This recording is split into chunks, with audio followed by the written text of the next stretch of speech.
So you're giving him everything you got in order to make him love you. You're giving him your time, your energy, your effort, your emotional support. And instead of him reciprocating you, instead you find that he is pulling further away. He is distancing himself from you. He withdraws away from this relationship. Maybe he ghosts you, or maybe he doesn't show up in the same way, the effort that he used to do. And you might find yourself confused, wondering, that's so unfair, because you're putting him all this work, you love him so much, and you're putting in all that effort. But why is it that the more you put effort into the relationship, the more you give love to him, the more that he runs away, the more that he pulls away? This, my love, is the overgiving complex that many women find themselves in, especially if you are an empathetic woman, a deep feeling, sensitive woman who loves someone so deeply, who has a big heart and who has so much love to give. You may find yourself caught up in this cycle where you love someone, you fall in love with someone, and then you give him lots and lots of love. But instead of him reciprocating, he is pulling further away. And that, my love, we're going to be talking about why this happens. And it's going to make so much sense for you. But a lot of women, instead, we don't understand it. And until you understand it, you will find yourself caught up in the same cycle of overgiving, but never feeling like you're receiving that love from him. And to understand that, I'm going to share with you this common pattern of what happens. So whenever we overgive a man love, and whenever he is pulling further away, what you can see is this cycle that many women find themselves in. So you may fall in love with this person, right? And once you start falling in love, what do? You start thinking about the future. You start thinking about how many kids you guys are going to have, and the cute house that you guys are going to be living in that lake house, or whatever that may be, right? You have fantasies about this relationship, about the potential of this person. And once you start falling deeper and deeper in love, what women end up doing is that we start to idolize the man. We start to see him as almost like the God, right? The God who can give us happiness, the God who can give us peace, that sense of wholeness, sense of completeness, right? Who can make us feel complete and whole. And once we start idolizing him, then we start feeling like, okay, we want to rush to that future even more. We want to rush to that future where he's proposing you. We want to rush to the future where you guys have kids. We want to rush more. And whenever we feel that urge to like rush this relationship even more, that's when we start to give. In fact, we start to overgive. Overgive as in maybe you're giving 5 times, 10 times the effort that he currently is giving into the relationship. And why do we do that? We do that because we want to get to that future. We want to get to that idolized future, that quote unquote, that happily ever after relationship that you're looking for. And when you're overgiving, what you then end up finding yourself trapped in is where he pulls away from you. Maybe he doesn't show up in the relationship in the same effort that he used to, or maybe he start to text you less, or maybe he start to think less about dates with you, right? And then we feel like because he's pulling away, we feel like something is wrong with him, right? And when we feel that something is wrong with him, then we start to put ourselves down while idolizing him even more. So this leads to the idolization. And when we idolize him, the more we overgive, and as we overgive, he starts pulling away more and more and more, and in the end, the relationship keeps not working out. And that, my love, makes total sense when you realize that all of this is actually happening not because of the actions that you give are wrong. It's not that what you are giving is bad, but the thing is that the deeper reason why this is happening is because of the underlying polarity, the underlying energy, the deeper unconscious of how we operate in relationships. And in a moment, I'm going to be explaining to you what that means. So before we go into that, first, I also want to acknowledge, right, why a lot of women get into this way of thinking. We think that if we just love him a lot, if we just overgive him a lot of love, then he's going to reciprocate that love to us. But that we do that mistake. We mistakenly think that because in ordinary day-to-day life, in most of the things in terms of our normal day life, think about your career, for instance. How it works is that 1 + 1 = 2, right? So if you give more, you're also going to receive more. You're also going to get more in return. So like, let's say you give more time, effort into your career, and you're more likely to get more promotion or money or recognition, acknowledgement, whatever that may be, right? So we think that in our relationships too, when we give more, we're going to get more. When we give more love, we're going to get more love. But the thing is that it can't be far from the truth, because in terms of relationship, it's not a transaction. It's not like this slot machine where the more coins that you put into the slot machine, the more you're going to get back out. No, actually, in terms of relationship, in terms of matter to the heart, this is actually a whole different story. Because when it is in terms of the heart, just because you're giving more doesn't mean that you're going to get more. In fact, it's going to be the opposite. So this time, 1 + 1 is not going to equal 2. It's going to equal 0. And you're going to understand why this is so. And so to go into that, as to get to the root of the story, what we want to know, what we want to realize here, recognize here, is that in terms of relationship, the reason why that 1 + 1 = 2, right? When you give more, the reason why you don't get more, it doesn't necessarily equal that way, because in terms of relationships, how we go about relationships is through polarity. If you want to have happy, peaceful, healthy relationships, we want to be able to understand this polarity. We want to be able to navigate polarity with ease, right? So what does polarity mean? Polarity mean the masculine and then the feminine, right? So we all have masculine and feminine energy within us, the yin and the yang energy.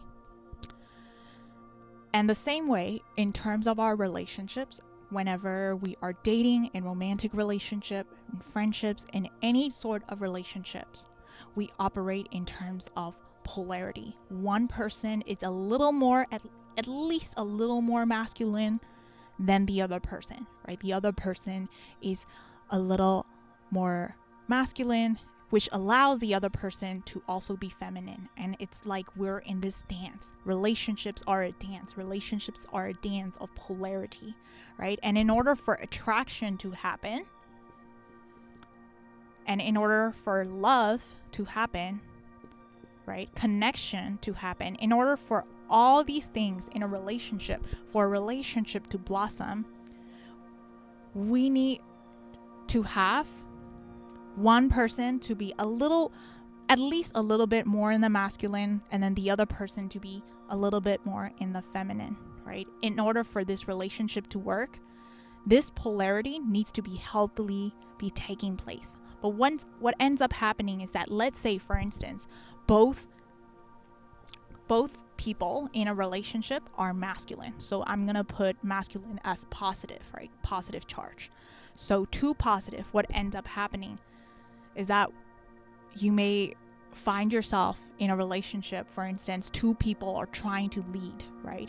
They both are dominant, they both are trying to lead, and what ends up happening is that we end up getting into a fight, especially if they don't have the same values.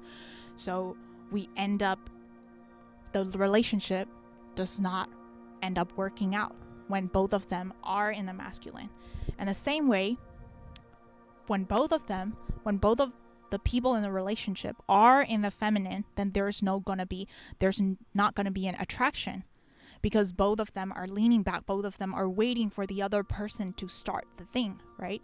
So the reason why I'm explaining all of that is because whenever we're overgiving, what ends up happening is that we're in our masculine.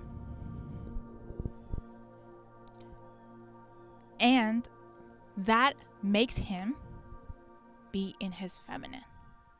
So what that means is that right now, whenever you're overgiving, what your actual desire is that you want him to love you, right?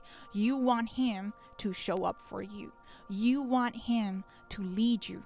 So what is your heart saying? What is your actual desire? Your desire is for him to be the masculine. We want him to be the masculine, the positive. But however, whenever we're overgiving, whenever we're trying to make him love us by putting a lot of time and attention and care, right? When we're expressing all that love through overgiving, trying to be the caretaker of the relationship, what it's actually doing is that we are in our masculine instead.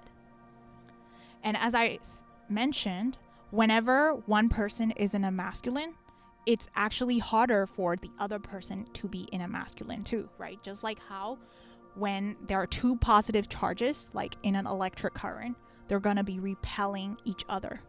And the same way, whenever we're overgiving, it means that you are in your masculine seat. And when you're in your masculine seat, it's going to be harder for him to be in a masculine seat too, to be in the driver's seat of the relationship, to be like leading, taking care of the relationship. And instead, it's going to make him, he is going to be more in the feminine. That is the reason why whenever you're overgiving him love, right? You're giving him all the time, attention, and care. And then you end up wondering, like, why is he not reciprocating that back to me? That makes total sense because you are making him stay inside his feminine. And you do that by you trying to take the lead, you doing the masculine work. It's almost like whenever you want to be treated in a restaurant, let's imagine that like you're eating out in a restaurant and you want him to be the one who pays for the food, but instead you're running into the restaurant and taking first in line with a credit card at hand, right? The same thing, that is what we're doing whenever we're overgiving in a relationship. Even though we want to receive love from him, even though we want him to be the one who shows up, even though we want him to be the one who's leading, instead of it, we are the one taking charge, right? It's just like, even though you want him to pay the bills, right, at a restaurant, rather than that, you are swiping the credit card even before the waiter comes in, right? That's the same thing that we're doing whenever we're overgiving. We are inside our masculine, which he can't help but be in his feminine too. right? And why do we do that? It's because all relationships are a polarity. It's a dance of polarity. For one person to be in the masculine, another person has to be in the feminine. It's like dance, a little exchange. Of course, some relationships may have this even dance more, like one person, we exchange roles more, but more or less in the romantic relationships, most women, we want to be in the feminine, but instead we find ourselves trying to lead the relationship, taking care of the relationship. And why do we do that? We do that because we are the one taking charge. We are the one who think that if we just pour more into this relationship, he's gonna also pour more back to you. When the truth is that it actually doesn't make sense, because you being in your masculine only makes him to be in his feminine, right? And he may not be able to explain to it, but this is actually deeper. This polarity dance is actually happening deep down. And the other reason why overgiving does not work, why it is that whenever you're overgiving him, whenever you're pouring him so much love and affection, the reason why he pulls away is because he can sense your energy more than your action. In terms of relationships, your energy is in fact everything. It's not just about what you do, it's the energy of where you are doing things from. And whenever you're overgiving, whenever we're giving him so much, right? So much love, so that he loves you, right? Is that every time we're overgiving, there is this underlying energy that says, I'm giving him this so that he does XYZ, right?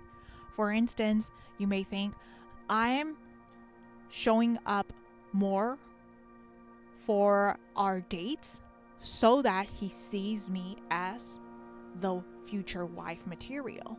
Or overgiving may look like I'm cooking for him so that he sees me as the future wife material, right? Anytime that we're overgiving, the truth is that we aren't just giving for the sake of giving. We're actually giving love to them so that they give us love back, right? So in a sense, overgiving is a way of control.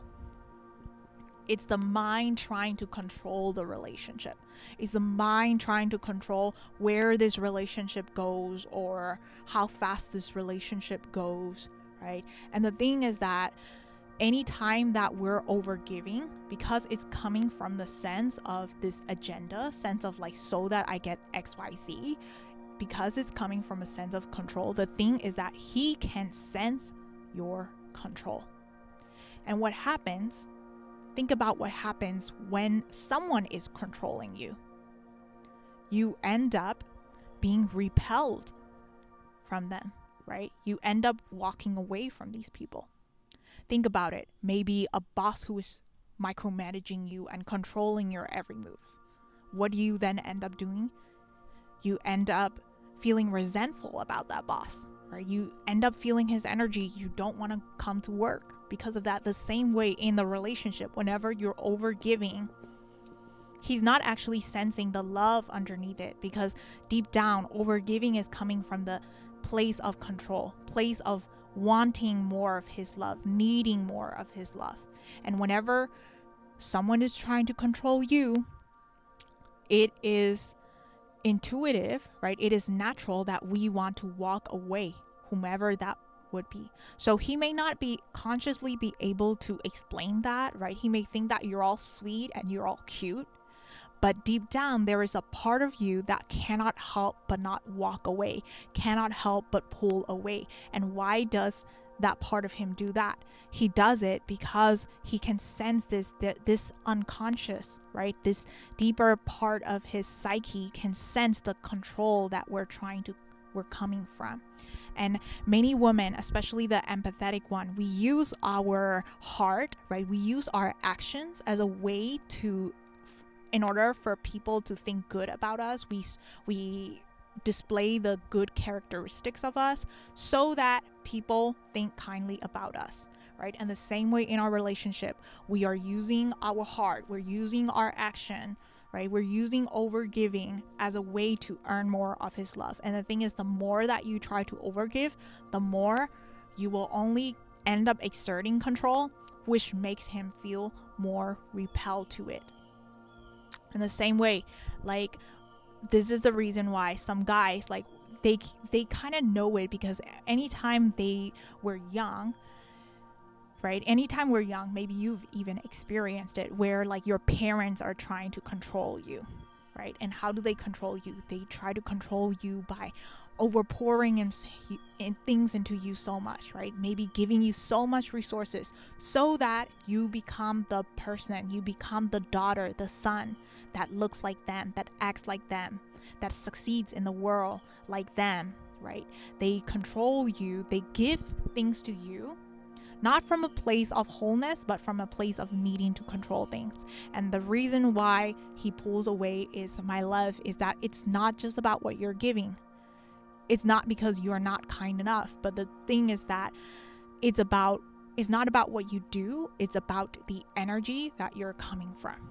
So, which is the reason why when you want to master a relationship, right? When you want to receive love from a man, when you want to be like adored for who you are, when you want to receive love from the place of ease, with a sense of peace, without stress, without worries, it's not about trying to figure out what you need to give or how you need to show up.